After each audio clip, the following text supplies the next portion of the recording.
بزرگ گزرے ہیں بشر حافی رحمۃ اللہ علیہ. بشر ان کا نام تھا اور حافی اس لیے کہتے تھے کہ وہ ننگے پاؤں چلتے تھے, جوتا نہیں پہنتے تھے. ننگے پاؤں چلنے والے کو حافی کہتے ہیں.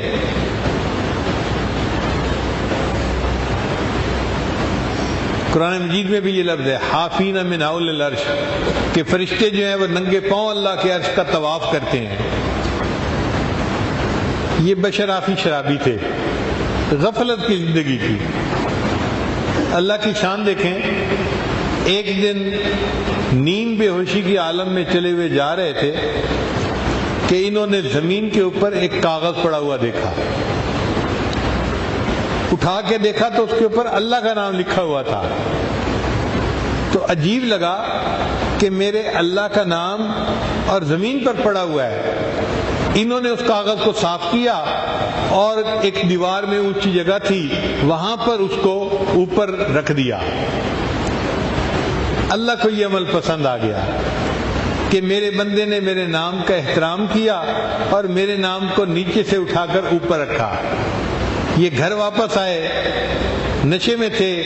وقت کے ایک ولی کو اللہ نے الہام فرمایا, جا کر بشر حافی کو بتا دو تم نے میرے نام کو فرش سے اٹھا کر دیوار تک جو ہے اونچا کر دیا, میں تمہارے نام کو فرش سے اٹھا کر عرش تک پہنچا دوں گا. یہ خوشخبری ملی اور دل کی حالت بدل گئی. اسی وقت شراب سے توبہ کر لی اور نیکی کے راستے پر آ گئے. پھر اس کے بعد اولیاء کی زندگی گزاری. عجیب بات تھی کہ یہ جوتا نہیں پہنتے تھے. کسی نے پوچھا کہ حضرت آپ جوتا کیوں نہیں پہنتے؟ فرمانے لگے جب میں نے توبہ کی تھی تو جوتا نہیں پہنا ہوا تھا. پھر توبہ کرنے کے بعد میں نے قرآن مجید کی تلاوت کی تو اللہ نے قرآن مجید میں فرمایا والارض فرشناہا فنعم الماہدون. اللہ نے زمین کو ہمارے لیے فرش بنایا ہے.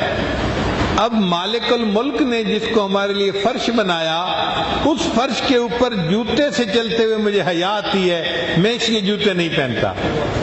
تو ننگے پاؤں زندگی گزار دی.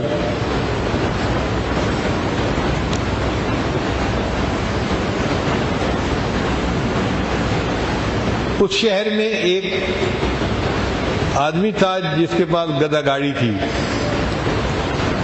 ایک دن وہ جا رہا تھا راستے میں کہ گدھے نے راستے کے درمیان میں لیڈ کر دی, پیشاب کر دیا. تو گدھے گاڑی والے نے رونا شروع کر دیا. لوگوں نے پوچھا بھائی رو کیوں رہے ہو؟ کہنے لگا مجھے لگتا ہے بشر حافی فوت ہو گئے. اور جب پتہ کیا تو واقعی بشر حافی فوت ہو گئے تھے. لوگوں نے پوچھا کہ تمہیں کیسے پتہ چلا؟ اس نے کہا کہ میرا گدھا راستے میں چلتا تھا, جب پیشاب کی ضرورت ہوتی تھی یہ راستے کے درمیان میں نہیں کرتا تھا, یہ سڑک کے یا راستے کے کنارے پہ ہو کے کرتا تھا. میں حیران ہوتا تھا کہ اس گدھے کی عادت کیوں ایسے بن گئی. تو میرے ذہن میں خیال آیا اللہ کا ایک بندہ ننگے پاؤں راستے میں چلتا ہے, اللہ اس کو پسند نہیں کرتے. جانور راستے میں گندگی پھیلائیں, اللہ نے جانوروں کے دل میں ڈال دی تم راستے کے کنارے پہ گندگی کیا کرو, میرے بندے کے پاؤں گندگی میں ملوث نہ ہو جائیں.